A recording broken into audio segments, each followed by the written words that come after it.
let's begin our business of shaping policy for today by looking at the bid for a common currency in Africa. Over the years, the advocacy has been on for Africa to float a common currency. But what has been the contending issues? Because as we speak, Africa doesn't have a common currency. What are the underlying issues, the challenges, and if this becomes the order of the day, what will be the impact of these to the region, just like every other region? So fleshing up this conversation, we have been joined by our in-house analyst, the Vice President of FemyWalsh Media Limited, also the Vice President of the iRadio, Dr. Idahosa Osamhanze. Glad you have joined us this morning. Good Nigeria, Femi. Blessing, good Nigeria. I love this your slogan, Good Nigeria, which is a projection that Nigeria is good. We're very optimistic. Yeah. That soon we will become a great nation. Okay. I agree with you. I'm a proud Nigerian, so I have to agree with you. All right, but let's look at the subject. We're looking at the move to float a common currency in Africa. If you look at all the regions, in recent times, even though it's not a recent advocacy, it's been on for years, but in recent times, these has been coming to the front burner, the need for Africa to have a common currency. To start with, what do you think is fueling this advocacy in recent times? You're aware of the move by the Sahel states. Also, you're aware of that of the BRICS nation. You're also aware of that of the Eurozones. They have their currency already. But let's look at Africa now. What do you think is fueling this conversation and this advocacy in recent times for Africa to have a common currency? Well, I don't think there's a new conversation in terms of African having a common currency. That has actually been on since independence, championed by Kwame Nkrumah in the early 60s. That Africa needed to be a United States, and that was the only way they could actually pull resources together to fight the common enemy at that time. But unfortunately, this did not survive. What we have, which is recent, is just a new strand to the advocacy for an African, not really African common currency. Here we're looking at people who themselves had become, want of word now, isolated by their brothers and sisters for the unconstitutional behavior in terms of acquiring power, forging themselves into an alliance to build a common currency. That's what we're having. That's the new strand to the conversation of having a common currency in Africa. Because what is represented in Burkina Faso, Mali, and Niger Republic is not the ideal that African is actually asking for, to have that common currency between African states. But to what extent will Burkina Faso, Niger, Mali able to break down the barriers between them is what really is the issue that needs to really be considered or discussed. Because as it were, I don't see these three nations coming together really being able to make any significant trade relation the way they are going about it. They need their African brothers to come together. And I think what should really be made very clear here is the fact that the anti-France sentiment in a Francophone African state needs to be embraced by the Anglophone and West Africans or Africans, so that we, at the end of the day, we are able to actually come to terms with the reality that the economies of these Francophone nations are now free, or eventually, from the vestiges of the SY colonial masters. And I think those are the conversations that we should be having, because if there's a need for a common currency, I think it should be either at the sub-regional level, maybe at ECOWAS level, or South African development level, or the North Africa or East Africa level. At that level, you'll be able to actually have enough momentum to trade together and drive policy. What we see that is occurring in Mali, Niger, and Burkina Faso is a struggle for survival, trying to legitimize and otherwise illegitimate government, which is unconstitutional. I think that they should extend that conversation to see how to democratize the process so that in the choice of who become the ruler or leader of these countries, the people have a choice in it. And at that, we cannot put the whole issue, the real issue, on the table, which is the fact that even though they were independent politically, their economy was tied to the apron string of the erstwhile colonial master, and they had no opportunity to make input to how they were governed. I think this is, for me, where the conversation should lie. Starting a three-nation currency in Africa, I don't know what level of development that they can think about trading together, really, that can drive the economic growth for the people of Niger, people of Mali. Because if you are anti-France, for example, which means you have made the West your enemy. Now, if you are fighting with your brothers, which are your African nation states, what that also means is that you have no basis to actually launch a war against those you perceive as your real enemy. So I think this is, for me, the real issue. So let's sit down on the table. Let the African brothers understand really that for over 60 years, or in some cases 40 years, in some cases 50 years, that these Francophone states really had no independence whatsoever to deal with issues that affect them. All right. Now, in trying to get a single currency for Africa, cooperation is needed, which is what you just emphasized. But from the way it looks now, do you think that some members of the Sahel states may not be patient enough for that cooperation to come because they are eager to get full sovereignty, as they claim that currency is part of sovereignty, break away from the hold and control of France? So maybe Burkina Faso may just go alone, or Niger go alone, and have their own currency. Yeah, I see that really happening, but I don't think that is a real core problem. You see, currency is not a real issue. Just a medium and means of exchange that's acceptable. And if you are doing well and your economy is strong, there are so many currencies in the world, and that really does not change how people live together. The only people who are successfully actually put together is the EU states, who dump what they used to have as individual currency and then adopted a common currency that is symbolic of the union. And now, of course, we see that the EU currency is strong, and though the currencies are strong in the EU, but we have a lot of countries in the EU that are not doing well. So, which means really the fundamental for economic growth or development is really not how strong your currency really is. The issue is how productive your economy really is. And this is a conversation that Africans should start to have. That we have people who can sit down and around table and have conversation without necessarily imposing ideas on each other. And this is fundamental. That is where democracy become very, very attractive, and then, of course, one system that has survived through time, that people can sit down and say, okay, we choose who become our leader. We can have the right to also decide to say, this is what we want. So you have to, first of all, unite the sentiment within your country and see where we are moving toward. And I think that's a problem. So, but we cannot have some political divisions, and all you have is a lot of distraction.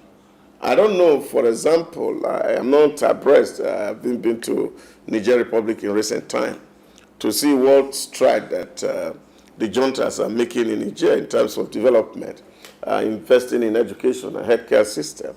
I can't tell that of Burkina Faso or Mali. So these are the issues that confront the people. The poverty is the real issue.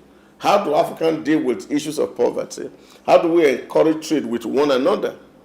This is what is the cross of that matter that we should be looking at. It's not that whether Niger can have a currency. Yes, anybody can have a currency. What does it really make? It's managing the currency to ensure that it puts food on the table of the people who are in your state. That, for me, is the real matter that should be of concern. Now, over the years, there's been advocacy for a common currency in Africa, which the thrust to that has to be the unity of purpose in Africa. But you discover there have been several setbacks. Talk to us. What do you think has been some of the contending issues over the years against this advocacy of having common currency in Africa? Yeah, but I think for me, when you think about common currency, then you are going to look at it. Why do we need common currency? We need common currency because we want to trade with each other.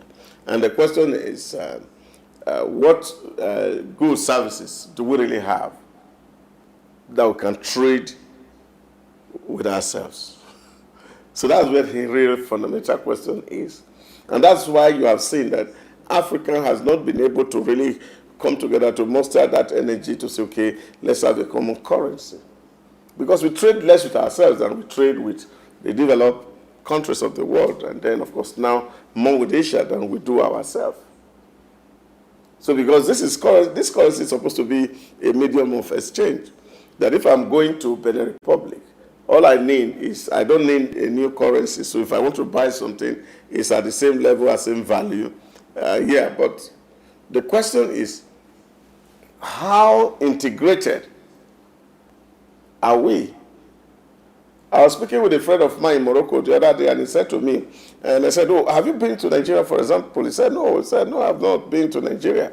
But as I said, you do holidays. You go to Asia, you go to Europe, you go to Australia for holidays. Say, yes, of course, it's cheaper. I have a 3,000. It's a full vacation for me in Cancun, in Mexico. But that's my ticket to come to Nigeria. $3,000. $3,000. So if I have $3,000, I can travel to Mexico. Plus my hotel, everything, for 1 week is in that $3,000. So I will come back. But if I'm going to come to Nigeria from Morocco, the ticket alone is about that sum. So this is a problem. So we are not integrated. There is no relationship with each other. Our borders are closed against one another. You're going to some African countries, apart from the West Africa, here, of course, apart from Rwanda now and Kenya, that has opened their doors to Africa and Commonwealth in terms of what they call a visa on arrival. You still need visa to get into some country, and there are a lot of regulations and checks that happen when you are moving in between this country, which is, of course, unlike Europe, that you have one single visa from a European country, from Spain, France, or whichever, and you can travel around the 14 countries in the EU. You don't need to fly, even with the land transportation rail. So you can, from France, move into Germany with the same visa. So you don't need to apply for a separate visa. And so they call it the Schengen visa. So that's what Africa really needs to put in place, so that we have this common arrangement where we are free to migrate and things like that. You can remember about 2 years ago, thereabout, when the then Minister of Transport was thinking about connecting a rail line from Nigeria to Niger Republic, the kind of uproar that was in the country, because we don't see ourselves as one. So we have to first of all see ourselves as one, and then we cannot be talking about a common currency. Until those basics are laid, we will not be able to actually overcome this. But again, it is to say that Rome, like they say, was not built in a day. The effort to make EU a single currency region took over 25 years. All right, let's look at how long it's taken Africa to plan towards or to talk about having a common currency. Now, the conversation for ECOWAS started around 2000, and right now it's projected that by 2027, Africa should have, at least West Africa should have had a common currency called ECO. Do you think that in this quest to have a common currency, ECOWAS may actually succeed in having a common currency, but the rest parts of Africa may not have one currency? And what do you think are the peculiar issues, apart from the items that Africa trade with itself? Are there political reasons? Are there reasons that it predates even the talk about a common currency that are acting as barrier to this common goal? Does even the rest of Africa share this common goal? Yeah, that's a real factor that we really need to negotiate. When, of course, the European power in 1884, 1885 sat around Berlin conference and put the map of Africa on the ground to divide it, what was in their heart was not just to come to Africa to trade, but was to control the mind of the African man. And up to this moment we're speaking, that mind of African man is still being held hostage. And this is a real problem. And this is where the challenge is coming from. That our thinking, the way we reflect on issues, you see, it has this, what they call the Western orientation. So we don't have our orientation. I think it was Adam Soshomole. I was watching him in the book, a conference the other day after Reverend Father Matthew Azan Kuka has spoken, and then he gave his own peace of mind in terms of what he feels about his value. And that even when religious people who feel that they are so much so are not political and they don't need anything to get from government, they are not electable or deposable, if they are afraid to speak the truth, then of course he wonders who else will be able to speak the truth. And this is really the issue, that we see things and we can call them white for white. So this mutual suspicion that exists between the African brothers is really the issue. And this language barrier came, and of course we are told that we are not brothers, and so we are living like that. That narrative is on. Don't forget that, for example, in Nigeria, the approach of the British to governing Nigeria was called divide and rule. So they call it indirect rule, but it was actually a divide and rule. So you create confusion between brothers, and then as the brothers are fighting, then you take advantage of them. And that has not ceased. And that's why we are fighting ourselves. Even when we know that we have some elements of blood that flow through us as black people. So this is the real underlying challenge for ability to reach that consensus by African leaders. So when we see a Paul Kagame, for example, trying to say, okay, we need to forge an Africa. They tell you, okay, look at him, you see. He has been in his country for quite over 20 years now and not allowing opposition to survive.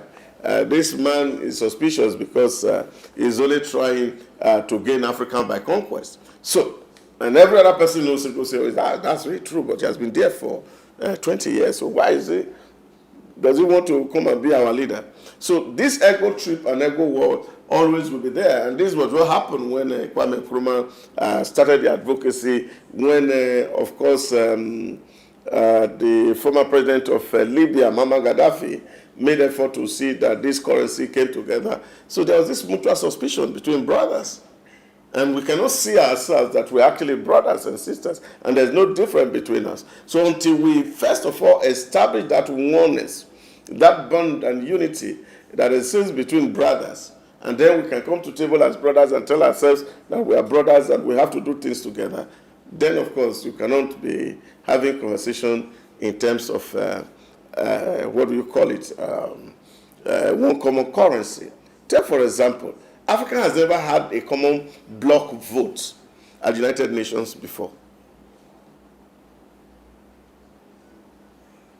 So if you say you want a vote, nations are voting. Africa has never voted as a bloc before. So which means the interests are disparate. And if you have disparate interests, then how do you talk about unity?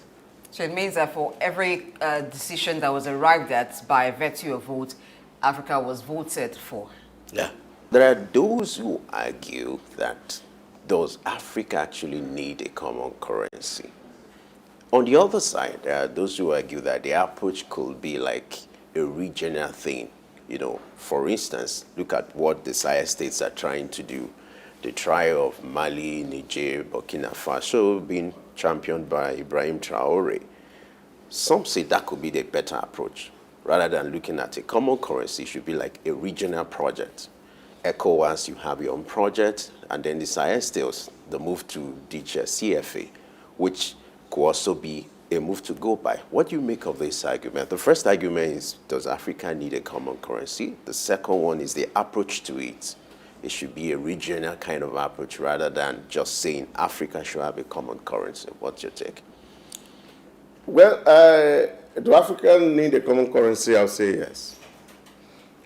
Because it's the same way of asking, do Africa need to integrate? I'll say yes. In a multipolar world, where people talk about multilateralism, it is quite necessary that you find a way to build synergy with other people and become a critical mass in terms of negotiating your future. So that's quite important. So for trade facilitation, so I don't need to convert my naira to dollar to be able to buy CFA franc, for example, or Ghanaian cedi to be able to do business in Ghana. That becomes tedious.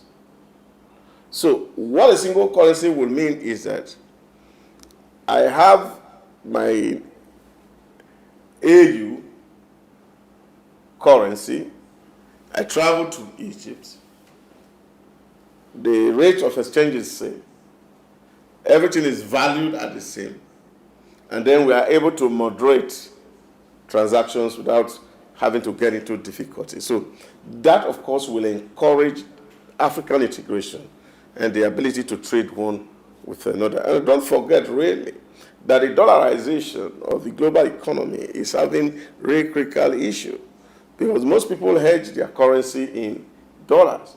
And because it's one of the most strong currency that people want to hedge their fund against. So a struggle for dollar creates macroeconomic distortions in African states. So if you have a common currency in African states, so which means when we trade with ourselves, we don't need to dollarize the transactions. And therefore, we will achieve a macroeconomic stability quicker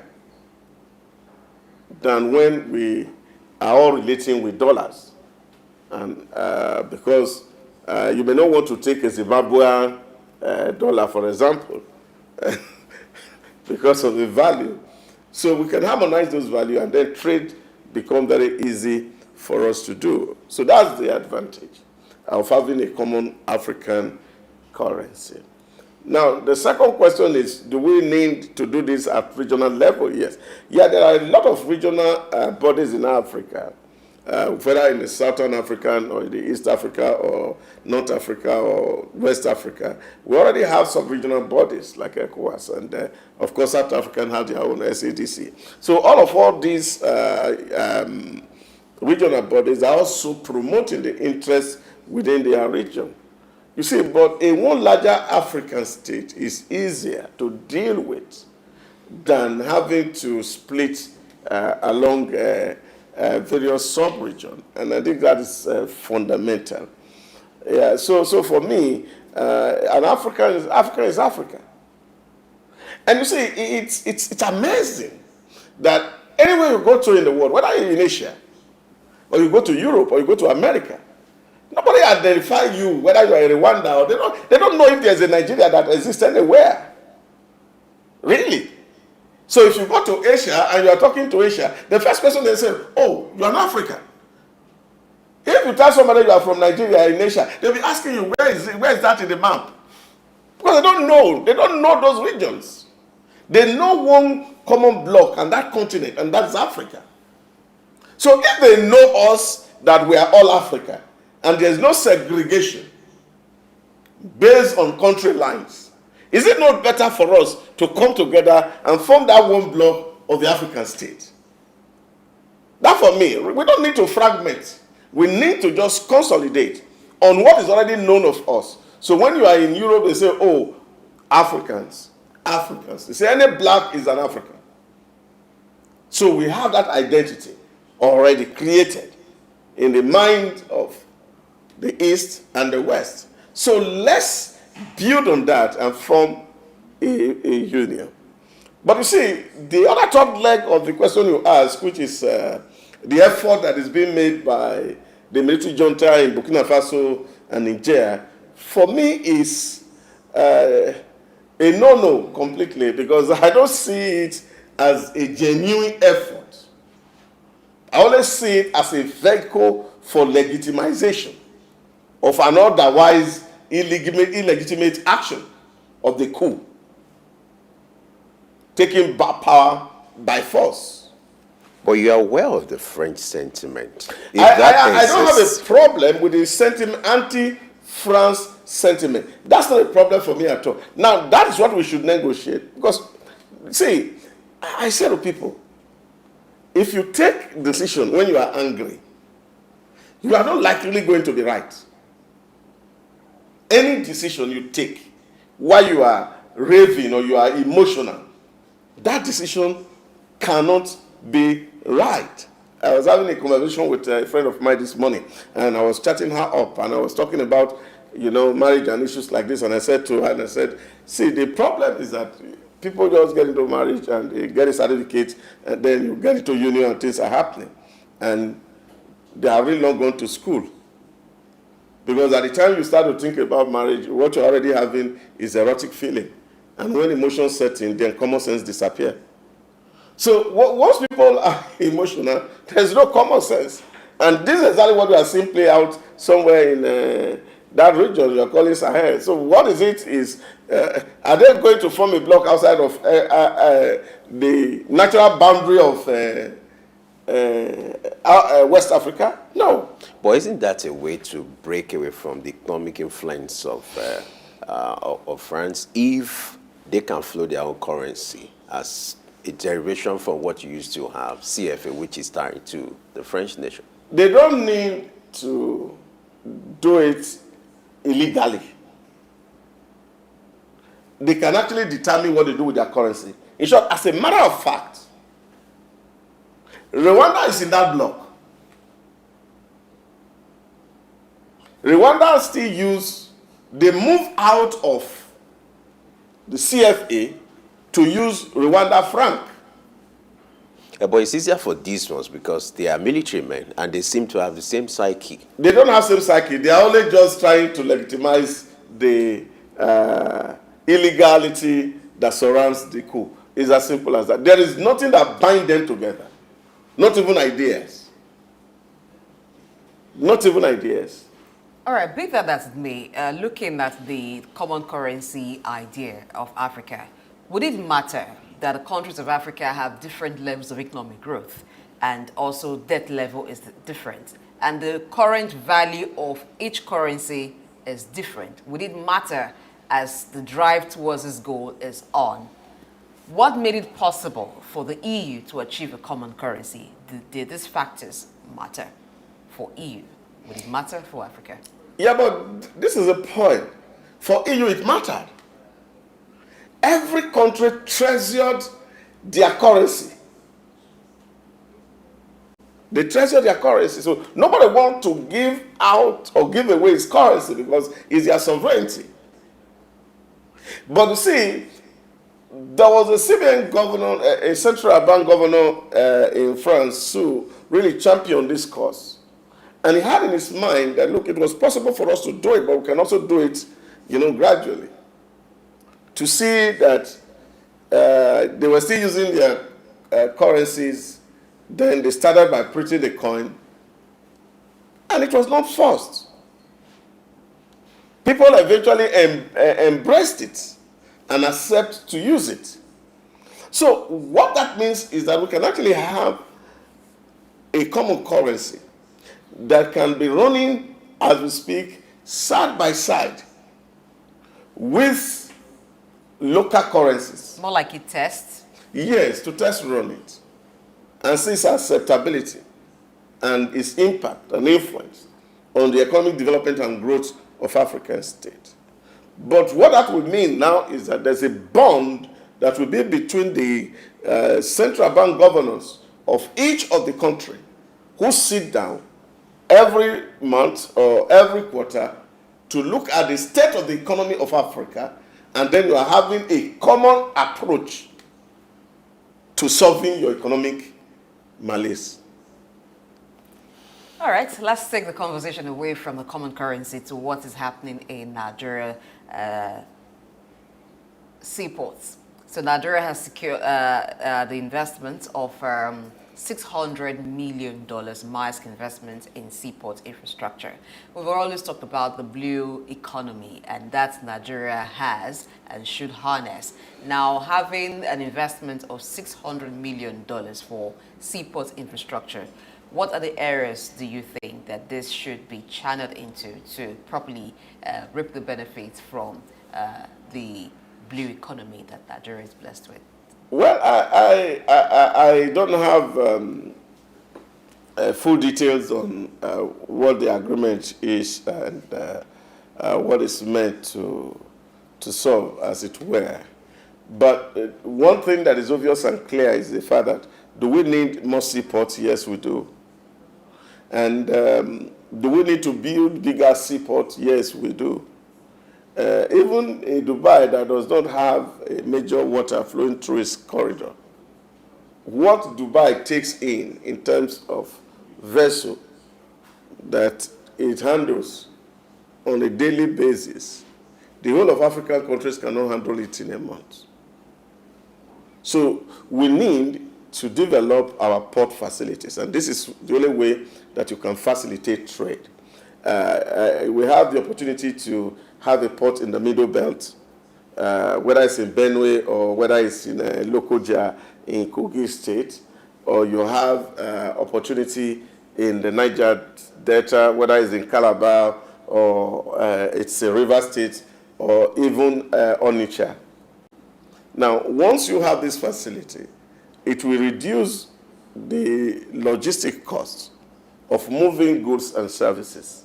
So rather than somebody coming from Niger State to come and sell something from Lagos abroad, which of course increases the cost and make the product less competitive, it will be simpler to just move from Mokwa there and enter into Kogi State by Lokoja there, and in 2 or 3 hours you arrive at the port. So that, of course, will facilitate trade, and of course will make whatever thing that we're shipping out of our country a lot more competitive. So we need more ports. But how this fund is going to be deployed, I am not privy to that. So I think the government is also thinking about some of all these things. But taking that beyond the real blue ocean economy, the port is not actually what the blue ocean is all about. There's so much life in the water. There's so much economy in the water. In short, there are countries, for example, who are drilling oil from their water. There are fishes. There are countries that are living, all they do is sell fish. That's all. You know, there's all this thing you call okporoko. I don't know type of fish. People are breeding it, and they are bringing it to this place, and they are selling it. And they are selling it globally. That's why they are amassing their resources. So when you're looking at the blue economy, it's not just shipping. Much more than shipping. There's also the other side of it. which is the growing of the beaches, where leisure and tourism can thrive all around water. In short, a friend of ours came from the UAE that day and was asking me, oh, there's water here. Do they have a boat ride in this place? I said, there's no boat ride. You have that in the UAE, and people are making economy out of it. So these are the things that government really need to do in terms of developing the water economy. It's much more than building ports.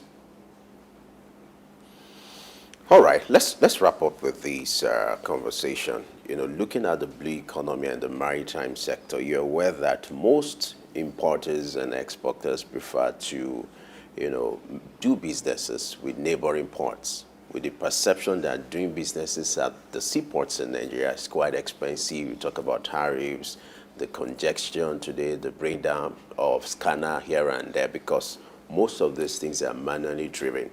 Apart from, this kind of investment which has been secured by the president, what kind of investment should also be channeled to our seaport when it comes to technology?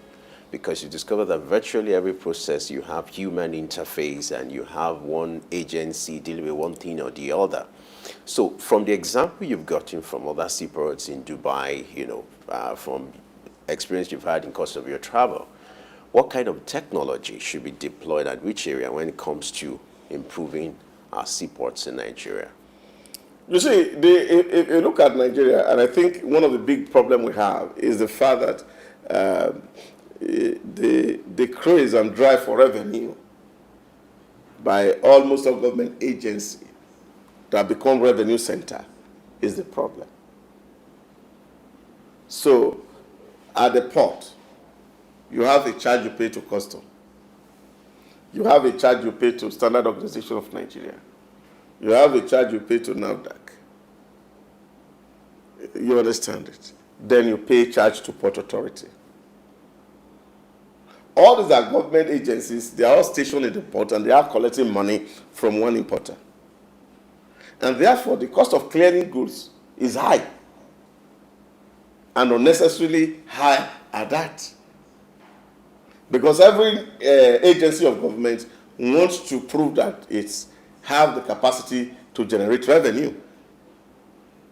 And that's one of the fundamental flaws about us. And so in the neighboring country, it's not like that. So it's cheaper to clear there. So why people patronize those illegality is the fact that the things you don't allow here, or the cost that is here, they can avoid it. And put the money together and say, okay, how much will I use to settle on the road to get to Nigeria? So it will still be cheaper than clearing here. And this is why, for example, a lot of people commended the president when he set up the Oyedele Commission to see how to harmonize the various taxes and levies of government. And then we will be able to see how to ensure. Because when we're talking about the ease of doing business, is the fact that, take for example, if you import a car that is a Tokumbo, maybe a 5 years car, and it's coming from the US, and that car you bought for $10,000, and you are going to pay clearing fee here, it's almost 100%. So by the time the car arrives here, it becomes $20,000. Whereas, any car that enters into UAE, whether it's new or Tokumbo, there's a flat rate, is 5%. So you charge 5%, and that is what it is. You pay 5% to government, and then you take your car. So you add 5 plus 5% of 10,000.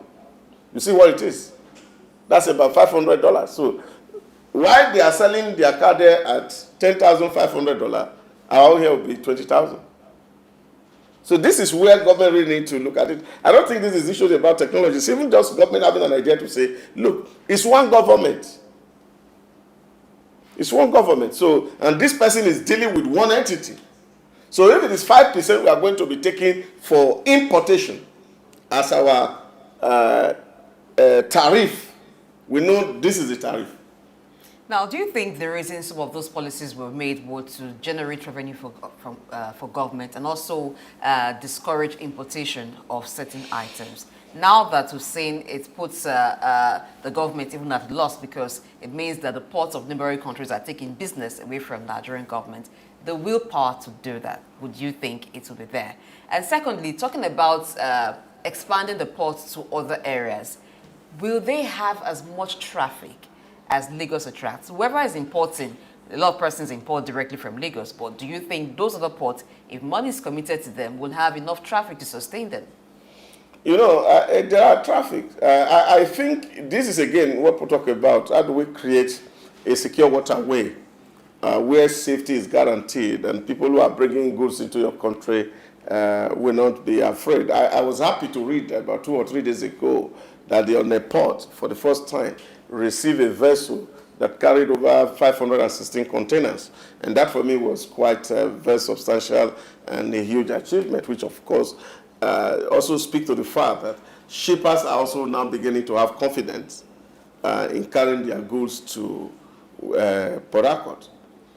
I remember in 2009, I imported some equipment to do a factory in Benin, and I insisted that the manufacturer ship it through either Warri Port or ship it through Port Harcourt Port, which was closer to Benin for me than moving it from Lagos here. And they told me that, look, they don't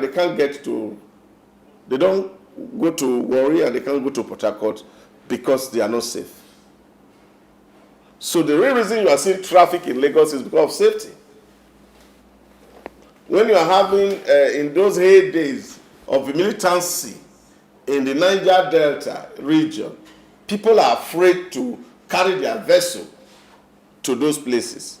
So if government guarantees that there's peace and safety in the body of waters in those regions, you will see traffic. Because when you are, if you have ever traveled by road in Nigeria, you will discover that all these containers that are leaving Lagos, some of them are going as far as Sokoto. Most of them are going to the east, Aba. So why would you think that somebody will want to come from Aba to come and